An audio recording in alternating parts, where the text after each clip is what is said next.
Hey guys, and welcome back to Hell, otherwise known as Sonic and the Secret Rings. We're heading back to the evil Foundry today because we have the water blue ring that can put pay to the Ifrit. And yeah, we've got to do a mission first. We can't just go straight back to the boss because that would be too easy.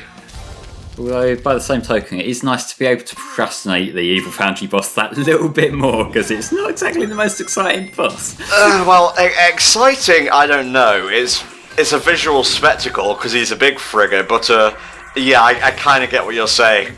Got to put off that control nightmare as long as possible. Richie, how have you been since we last recorded, mate? Because I've got literally nothing else to talk about. I have been good. Good things have occurred. Not that I can say anything just yet, because I need to make sure of things. But I am very, very, very, very, very happy, suffice to say. Good. I got and completed Sonic Mania, so that's a thing. Woo! Oh, did you enjoy it? I enjoyed it quite a bit. Sonic 3 and Knuckles is still my favourite, mostly because Mania it veers more towards the remastered and remixed levels rather than original. I think there's like an 8:4 ratio in terms of like remastered versus new. But although all the levels are pretty good, I can't think of one that actually I disliked overall. I'd give it an 8.5 out of 10. Really enjoyed it. Look for the playthrough in November. What about you, Flame? Anything interesting? Well, all that's interesting happening in my life is also Sonic Mania, which I will say I also have quite positive outlook on. I will disagree with your all the levels are okay thing because I really didn't like the final level, but other than that, it is a really solid game. Not to give any spoilers, and I won't mention what it's called, what it's about, I did kind of have a bit of a grief with it at first, but going back, just trying to complete the game, because I play games in bursts and whatnot, so did a bunch, and then got onto the final level. It seemed a bit bad, but maybe that's because I knew what I was doing. Anywho, playthrough in November, we'll talk more about it then. This fella's looking a bit antsy, almost like he knows that we have his weakness. Well, to be fair, he's had to wait, like, bloody forever, so he'd be pissed off anyway, because he's just like, I was about to kill you, and then you ran off, you dick. Therefore, I really want to sort of get on with the killing. Yeah. Okay, so not only can this control storms, it can also make storms as well. Well, I mean, it did make the pirate storm, so it's proven that already. I don't know, is that place just always raining? We never get specifics on these things, and honestly that's why I rate Sonic and the Secret Rings as low as I do. It's just, I can't in all good faith say a game is good when the story mechanics are hither and thither.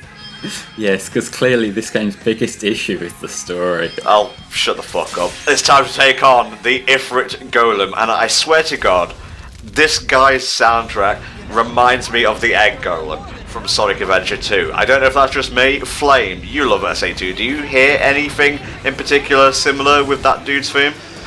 Not really. I guess maybe the beat a little bit, but I'm really having to reach for it. It's probably just you. Yeah. Well, it's what is it called? Confirmation bias, where you like you confirm something just because you want it to be true. I don't know. I'm not a psychoanalyst. I just talk over video games. The Ifrit Golem's biggest weakness to me is that it's the backing up. You'll have to back up a lot of the time just to get in the right position to hit his knuckles and whatnot, and it just makes the fight 10 times more clunky than it needs to be. Everything else is fine. It's just that. Oh, and when you're stuck on the platform when the lava rises and you gotta dodge barrels by moving back and forth, yeah, that's a bit of a pick. Don't bother using Time Break to take out the knuckles. Most of the time you'll end up getting hit anyway, because like we've mentioned before, yeah, Sonic is unable to make use of Time Break by moving faster. He moves at the same speed as time itself. Essentially defeating the object outside of maybe the occasional section, like that part in Pirate Storm where it helps you line yourself up better. But for the most part, it does, like the slowdown one in particular, is more of a useless power-up, really. Yeah, how did you fare against the Ifrit Golem, Richie? I can imagine, but I want to hear the words straight from the exclamation-shaped horse's mouth. I just remember it being a bit of a bugger, just like, it's interesting in concept, and I would argue that it is perhaps a slightly better boss in terms of simplicity than the Egg Golem, because I just remember that one being a bit of a buggy mess as well. But yeah, backing up in this game is horrendous, so really this boss can just go die in the fire that it's living in. Well, he's not going to, because he is, you know, from Jahannam or Hell itself. Did we ever find out if Jahannam means Hell? I had Richie rattling off so many bits of trivia that I kind of lost track. Yeah, I have absolutely no idea, unfortunately. Well, boss is almost over already, so it's not like I need your trivia at this point in time. Yeah, basically the only bit of trivia that I've got left on my list, at present anyway, is Alibaba and the 40 Thieves. But that's like the next part. Yeah, we're saving that for when we go to the Skeleton Dome. Yeah. Because we're going to need a lot of stuff for the Skeleton Dome. Oh yeah, well, I have ire, I have indignation, will that help? Well, no, the reason why we need a lot of trivia for that is to kind of push aside the ire. True. Again, I just don't like bitching for 10 minutes, well, 10 to 40 minutes given this playthrough's episode length. So, I'll have a bit of a rant, then I'll calm down and I'll start up again later, because you may think that it's cool to just listen to people shit on a bad Sonic game. Well, quote-unquote bad Sonic game for long periods of time, but eventually it gets boring, and it just leaves a nasty, bitter, cynical taste in my mouth, really. Well, also because there's... So, I mean, it's a whole thing of people like a bit of light and darkness in terms of pretty much everything. So, you need a bit of positivity and a bit of negativity when you're doing anything. Otherwise, you just end up with a sort of samey, boring mess. Well, I suppose in this group dynamic, you're the positivity, Flame's the negativity, and I lurk somewhere in the middle. I'm both halves, shasha. Are we really getting this philosophical with fucking LPs? Yes, with Sonic and the Secret Rings, this is the moment that HFC goes next level. Took fucking long enough. Please stop going ba-da-da-da-da. We've just started a new recording. We've just started a new recording session. I don't need this already. Do we get anything for beating this dude? Ooh. Okay, I guess we do. And it's a lava egg? That looks like it's gonna blow. You might want to get out of there. Blows up? Gotta get Tails and Amy and get out of here. Right away. I can hear something like a heartbeat. Yep, that's a bomb. And I don't think it's good to have bombs explode inside active Foundry. So let's make like the Blue Blur himself and dash outside. I love this, I love this. Oh my god, Shara, panic! Straight back to the menu to select the mission.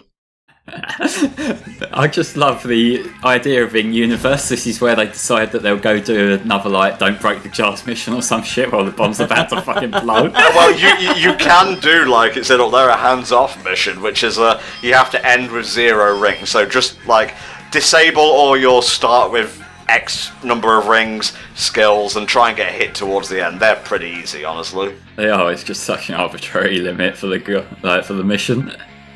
I'd love if, like, the whole thing was meta, and the clock was still ticking while you were deciding on your skills in menus and whatnot.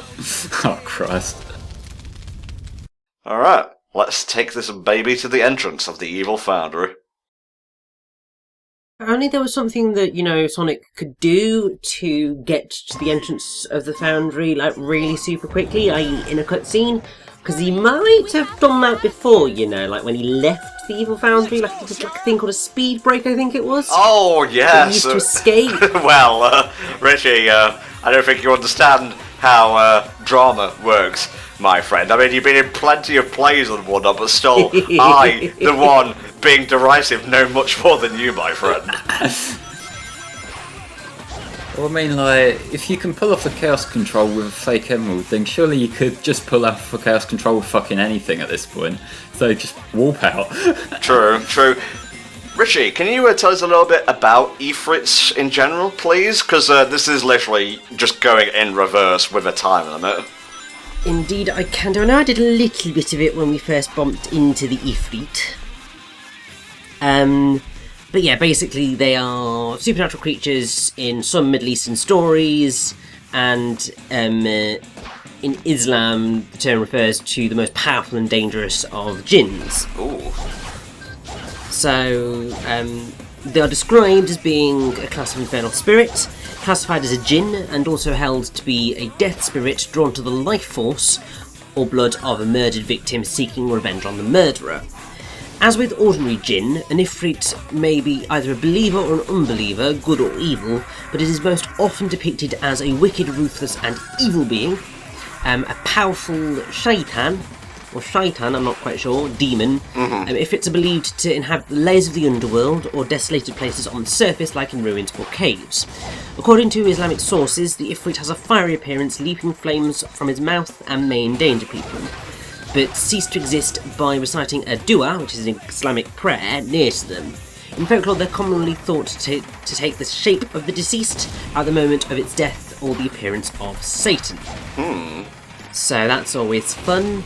So in terms of where the word Ifrit comes from, apparently, citation needed, according to Wikipedia, Arab philologists trace the derivation of the word to afara, which is to rub with dust. Okay. Which is a bit of a weird one, but I think some Western philologists attribute it more to Middle Persian afritan, which corresponds to the modern Persian word, which I think is similar, and that means to create.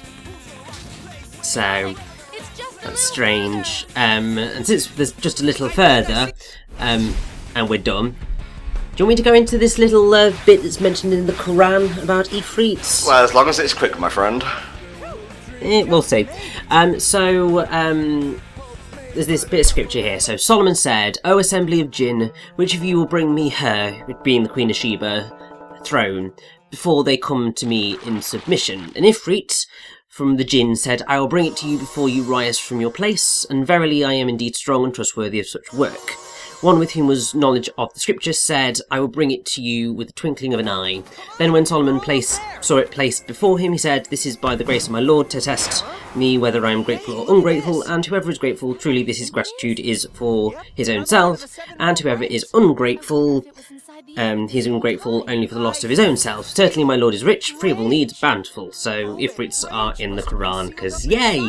There you go. Well, you got to spice up your holy text or scripture with some demons and whatnot, you know? And I'm not sure if we've seen evidence of the secret rings, or the world rings, rather, like embodying emotions and whatnot. A pretty interesting capability for a magical MacGuffin. Keep that in mind, because it will come into play towards the end of the game.